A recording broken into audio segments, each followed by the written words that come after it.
இட்லிக்கு ரொம்ப டேஸ்டான சட்டுன்னு ஒரு தக்காளி சட்னி பண்ணலாம். ஒரு 5 தக்காளி இந்த மாதிரி பொடி பொடியாக நறுக்கி போட்டு வச்சுக்கோங்க. கொஞ்சமாக குழம்பு மிளகாத்தூள் போட்டுக்கோங்க. தேவையான அளவு கல்லுப்பு போட்டுக்கோங்க. இந்த மிக்சியில் நல்லா அரைச்சிக்கலாம். நைஸாக அரைச்சி எடுத்துக்கோங்க. மேலே ஒரு 3 ஸ்பூன் எண்ணெய் ஊற்றிக்கோங்க. கொஞ்சமாக கடுகு, கொஞ்சமாக உளுந்து,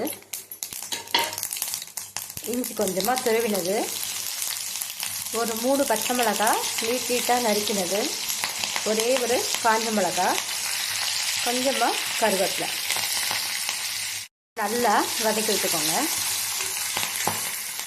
அரைச்சி வச்சுருக்கிற தக்காளி விழுதை இதில் சேர்த்துக்கலாம். மஞ்சள்தூள் சேர்த்துக்கோங்க. பெருங்காயத்தூள் சேர்த்துக்கோங்க. நல்லா கலரி விட்டுக்கோங்க. மிக்சியில் கொஞ்சம் தண்ணியை விட்டு அலம்பி அதையும் இதில் சேர்த்துக்கலாம். இதில் அலம்பின தண்ணியை நல்லா விட்டுக்கோங்க.